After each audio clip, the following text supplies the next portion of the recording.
realized, as our consultants realized back in the early 90s, that community was going to be essential to the success of online networks. And John Riley and Mike Barnett and I had already developed online communities, and so because we had already done that, we were chosen to develop the online communities for the National Association of Realtors. Now there's another one of those buttons, home ads. Home ads was really about listings on the internet.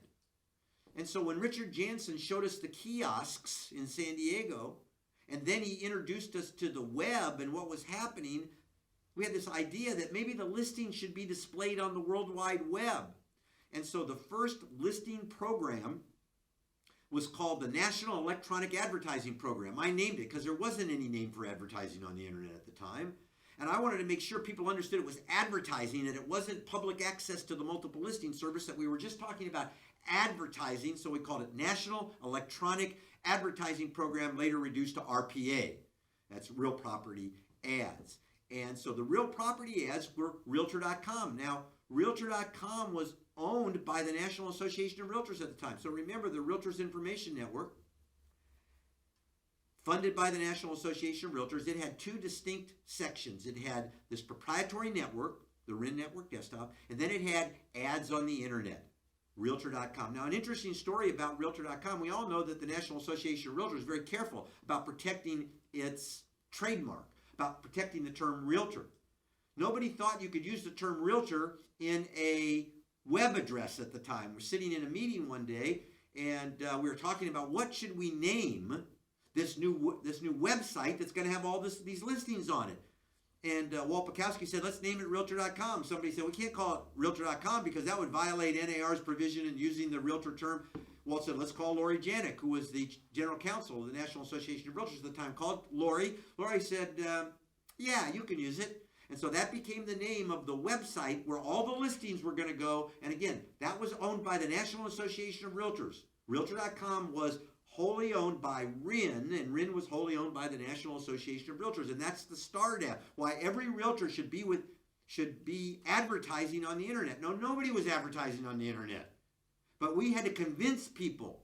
We had to socialize this idea that people would actually go there and look at listings. But remember, let's go back to that previous slide where we said there are only 20 million people on the internet.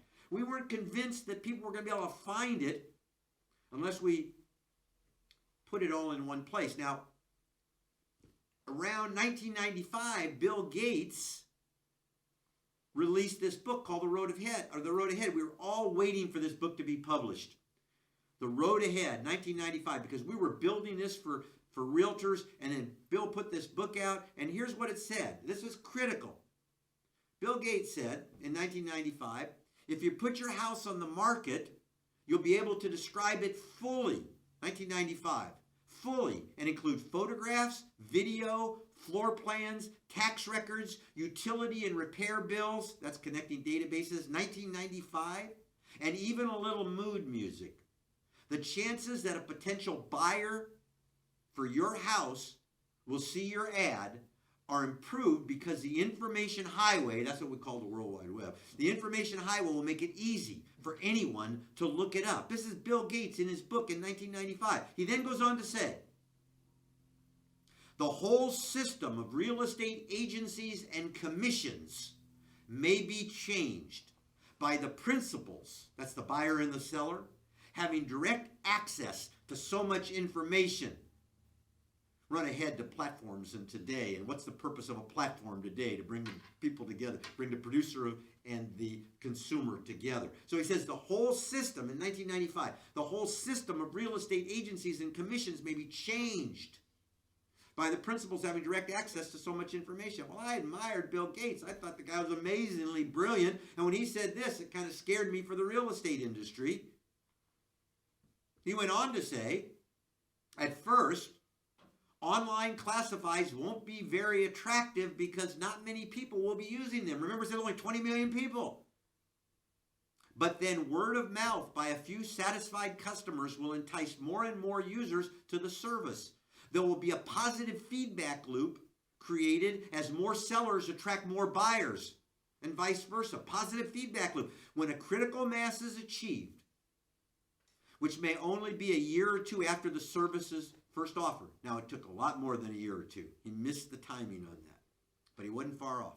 The Information Highways classified advertising service will be transformed from a curiosity to the primary way sellers and buyers get together. And isn't that the way it is today?